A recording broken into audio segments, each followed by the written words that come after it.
Como é possível que você tenha uma forma de convivência, uma sociedade, em que essa frase pode ser dita com imensa naturalidade, com imensa doçura, sem o menor intuito agressivo ou sei lá o que, repressivo, como se fizesse parte da ordem natural das coisas. Esse é, se vocês quiserem saber, hoje ainda o meu grande problema. Como isso é possível?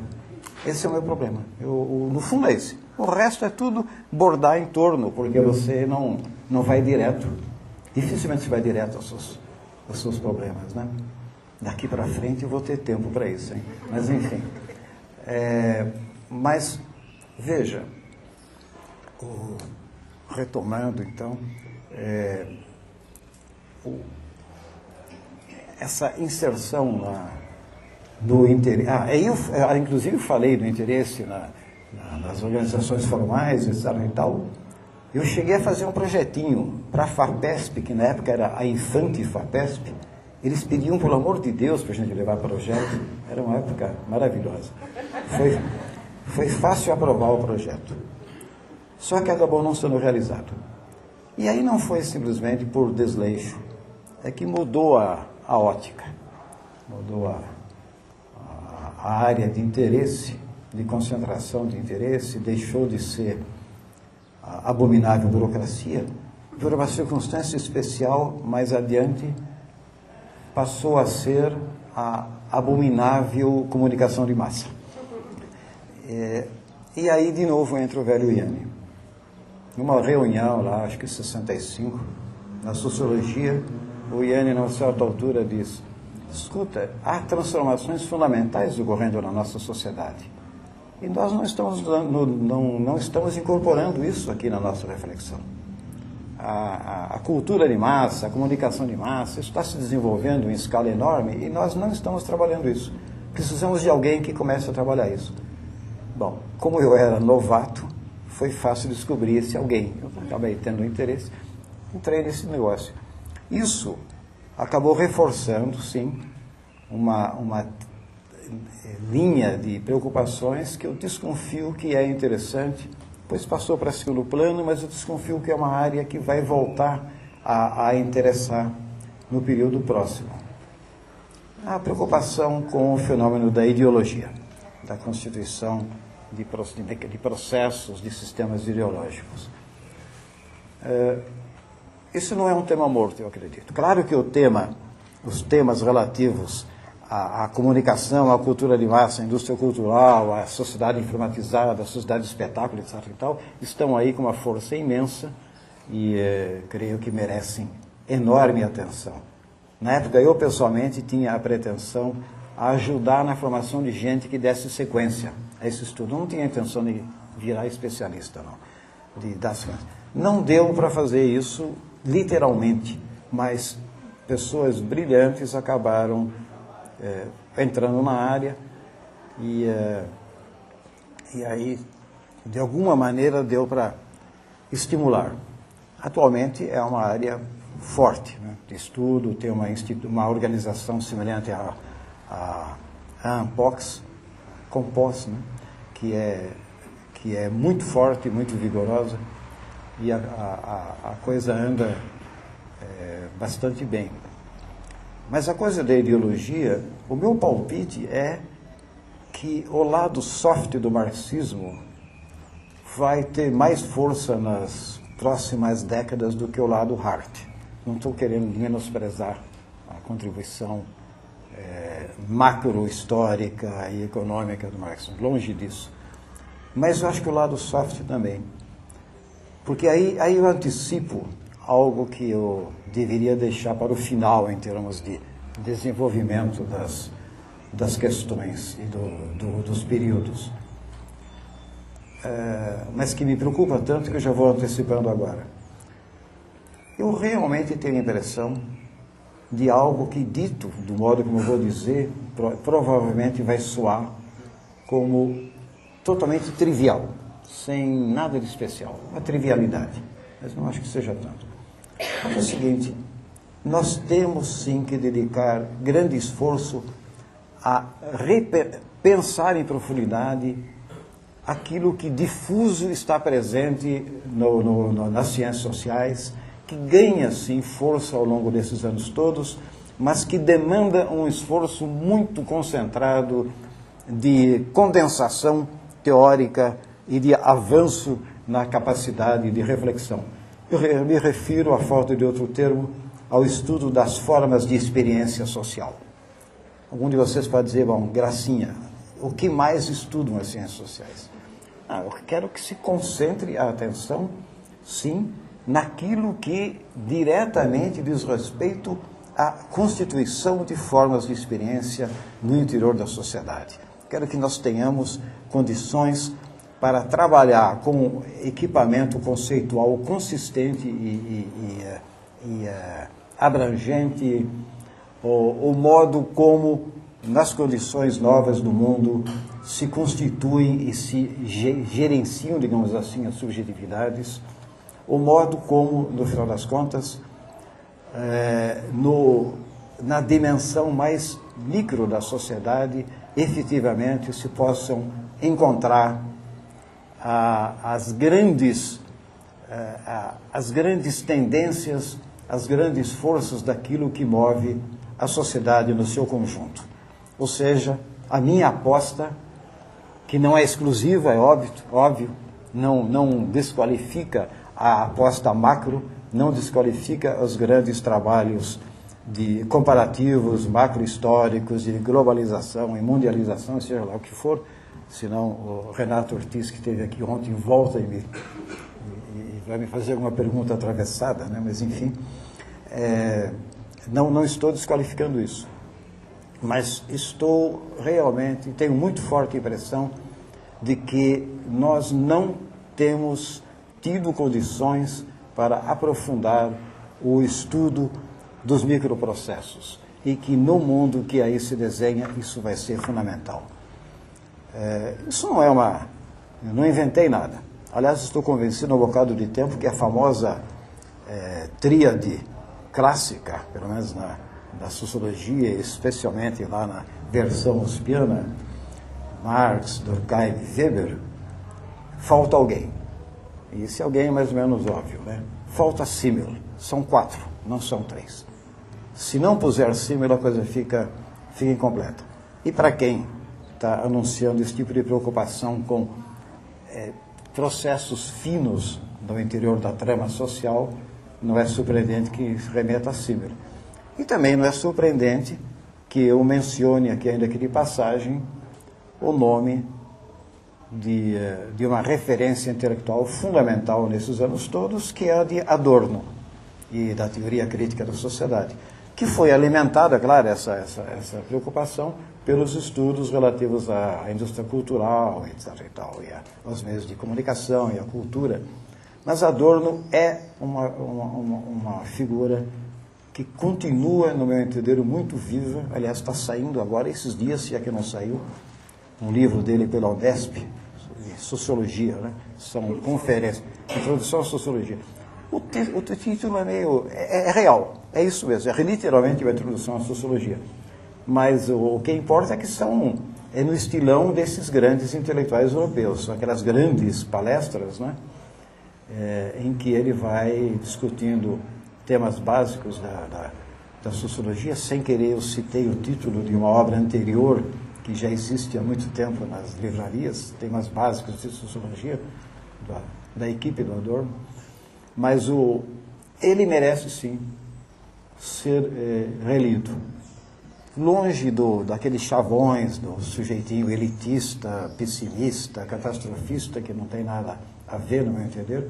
E ele era especialmente sensível a essa coisa de captar a grande dinâmica da sociedade naquele momento fugaz em que ninguém imaginaria que algo de significativo estivesse ocorrendo.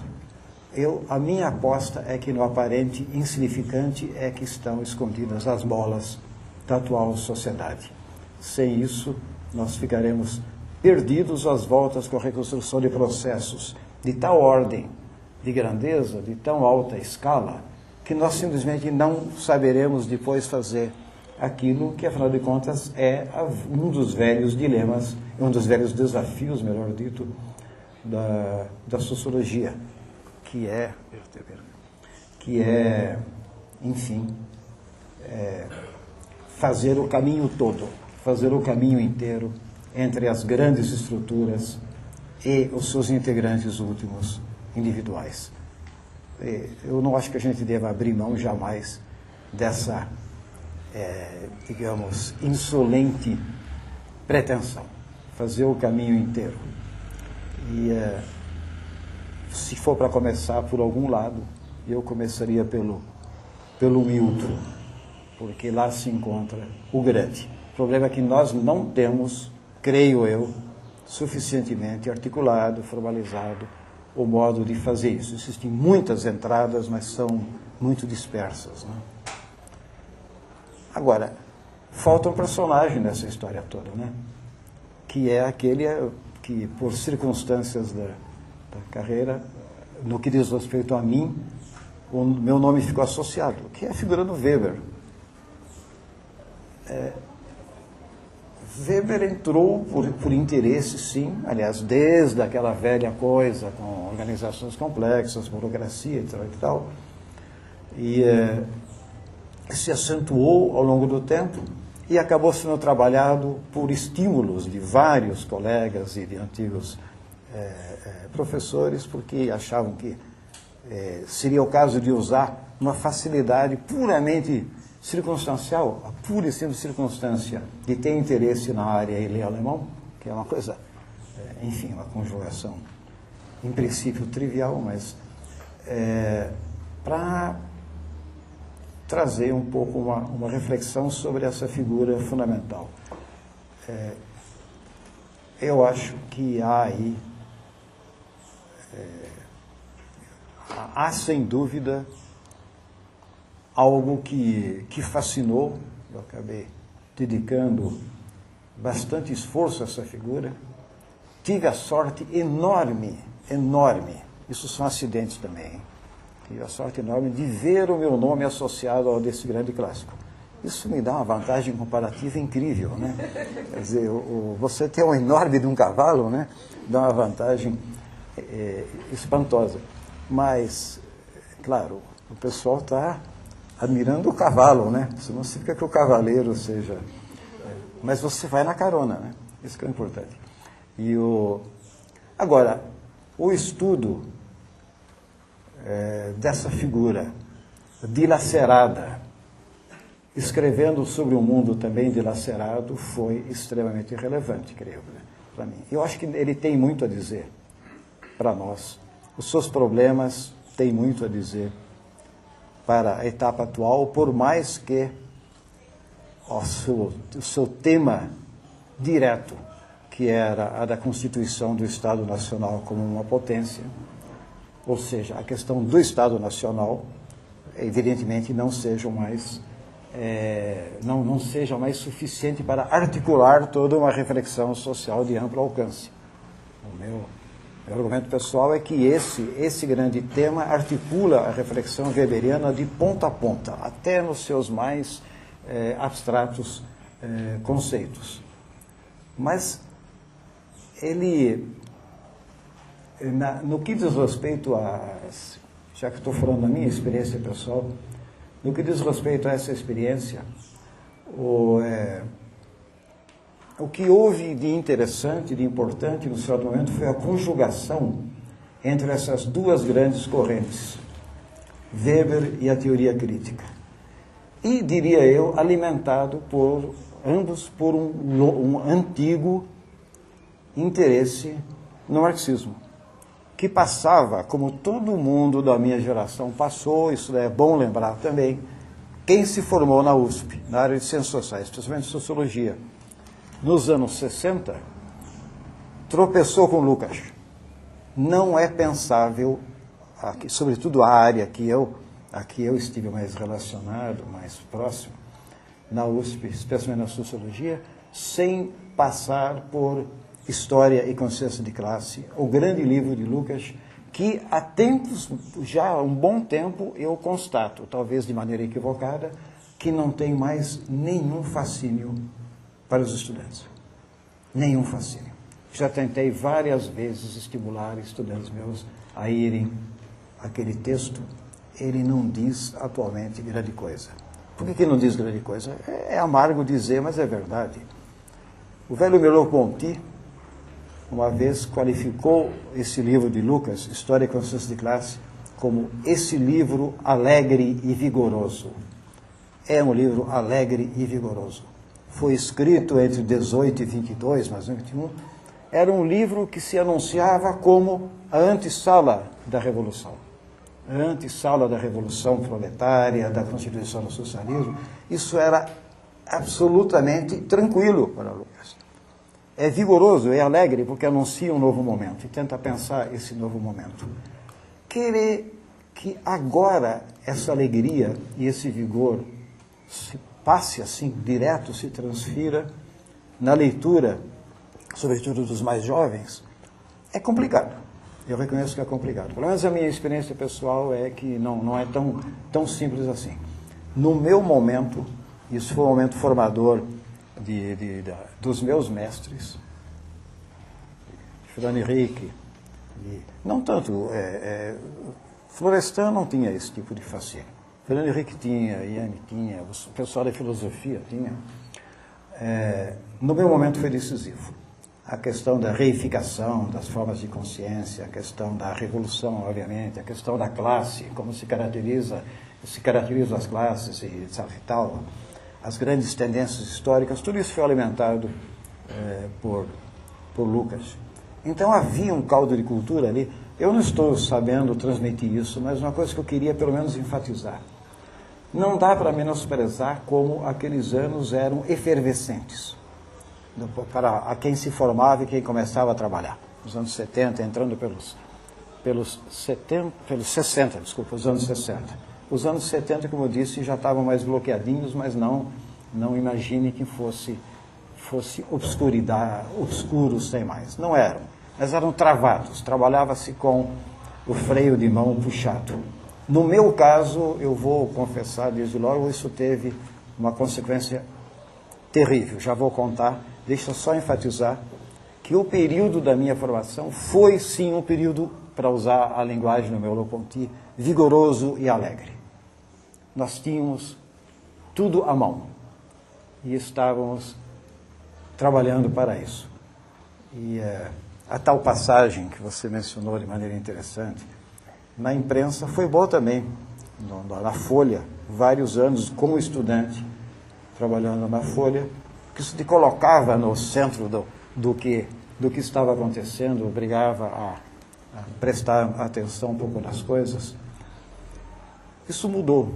E se me permitem fazer uma observação, aí é de caráter talvez um pouco autobiográfico demais, mas enfim.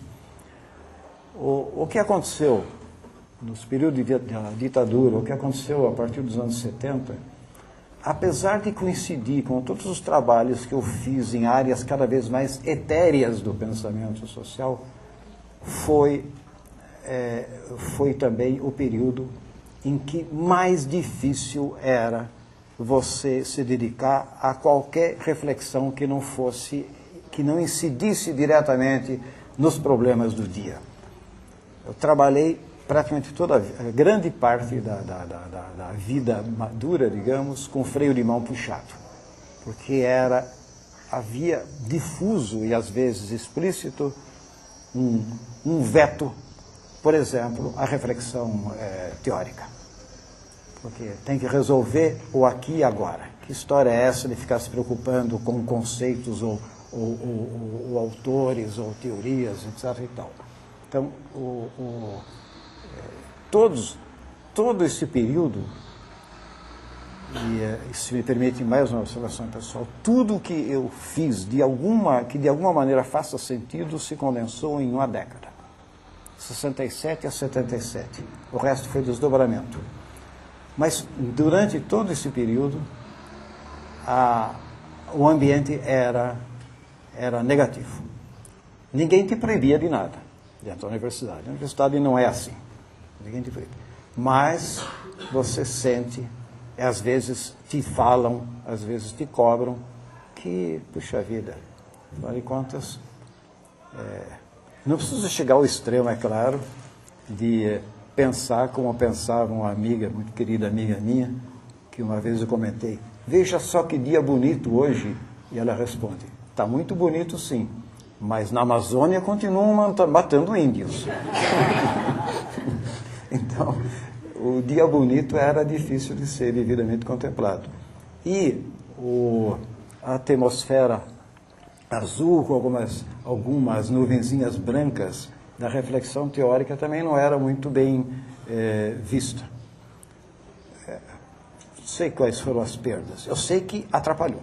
Isso tenho que reconhecer que atrapalhou.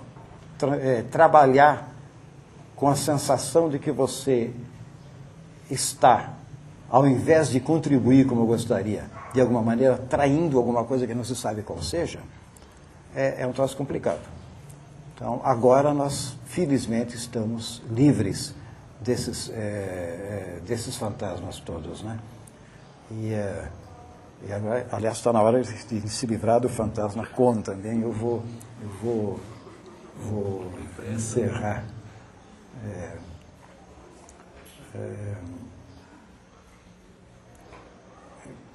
Eu dizia estar livre. E se, pela enésima vez, me permitem falar em termos estritamente pessoais, eu acho, pessoalmente, que estou entrando numa gloriosa fase de liberdade, sim. Que será, talvez, a fase produtiva da vida, vejam vocês. Porque o peso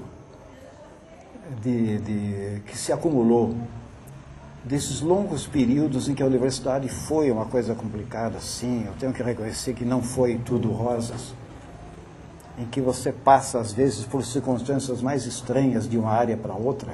Na verdade, eu não sou simplesmente vinculado à sociologia. Metade, rigorosamente, da carreira foi na sociologia. A outra, rigorosamente, metade, foi na ciência política. Por circunstâncias puramente acidentais da vida acadêmica, num certo momento me transferi da sociologia para a ciência política, de um departamento para outro, quando se constituíram os departamentos. E eu quero publicamente manifestar meu apreço pelo modo alto e civilizado como foi acolhido pelo departamento de sociologia na época. Ciência política. Eu falei. Esse é o ato falho clássico, né? Esse é o ato falho clássico, viu? Mas, enfim. Você perdoa. Não, a ciência política foi enormemente generosa. E agora, coisas da vida. Nós saímos ganhando na troca. Isso é extremamente gentil, eu sabia que... Não, é muito generoso isso. Eu tentei, viu, Gildo? Tentei, mas olha, Gildo, foi sim uma reciclagem que nas condições foi demorada e dolorosa. E agora tentei contribuir de alguma maneira, mas não tentei escrever nada dentro do que seria tecnicamente, digamos, ciência política. Tentei contribuir, por exemplo, ajudando a chamar a atenção na nossa ciência política lá no nosso departamento para os grandes desenvolvimentos de uma teoria normativa. A gente não discutia John Rawls, essa turminha toda, né? Na época. Tentei na graduação, forçando um pouco a barra, claro que junto com colegas ótimos e queridos, num caminho que para o Gildo é muito grato, o Aristóteles, né? A gente tinha lá a mania de que não se discute política, não adianta ficar discutindo pensamento político antes da Constituição do Estado Nacional. Deixa o resto para outra gente. Nós partimos de Maquiavel. A gente fez isso durante muitos anos.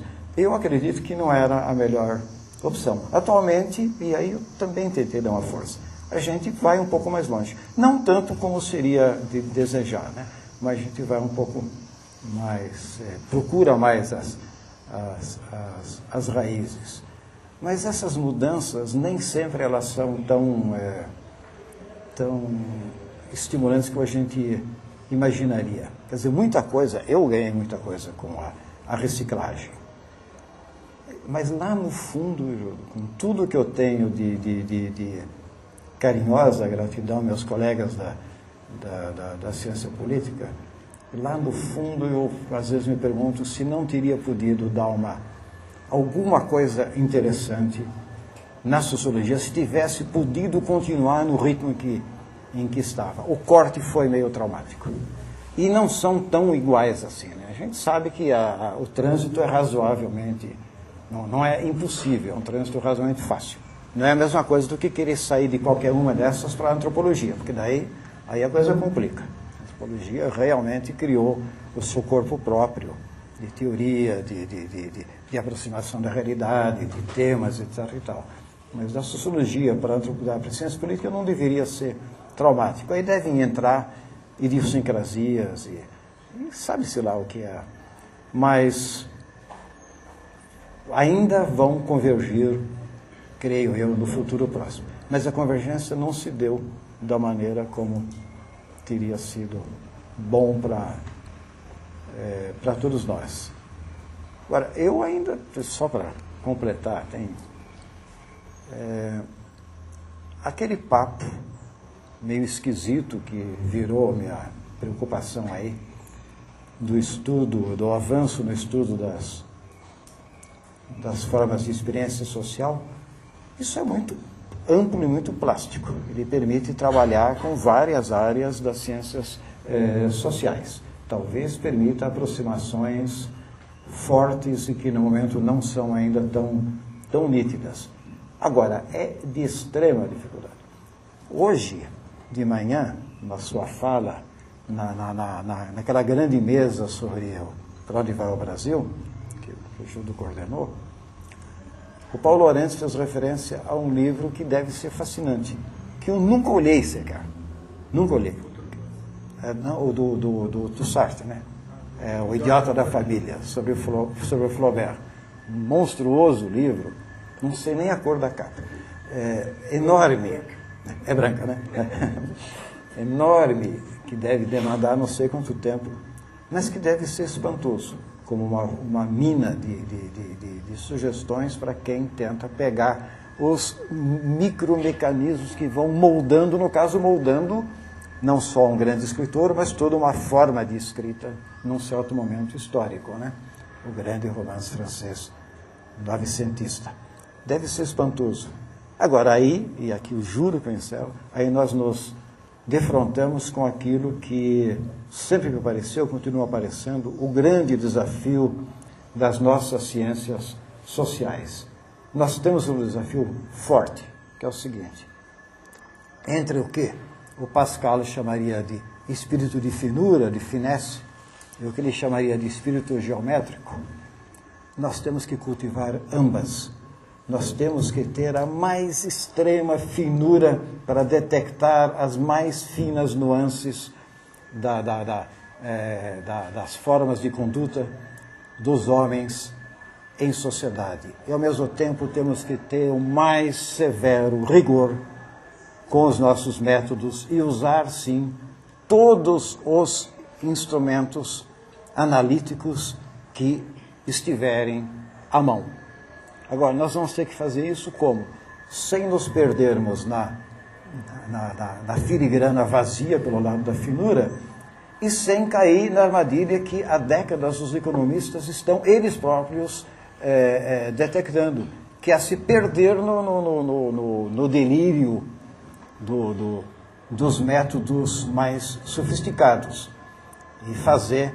Quer dizer, eu não gosto nem de ver artigo que faz pura filigrana e entro em pavor quando eu, por brincadeira, pego uma revista de economia na biblioteca da FEA e o camarada diz assim: partiremos da seguinte premissa: um mercado com um número infinito de consumidores. E daí ele começa a construir as equações. E ficou pensando, bom, alguma coisa está errada dos dois lados. Dos dois lados. Porque alguém está perdido na construção de belo aparato de um lado, e o outro corre o risco de se perder nas belas frases pelo seu lado. Nós temos que encontrar formas de fazer justiça a ambas essas dimensões simultaneamente. Isso significa formar um tipo de cientista social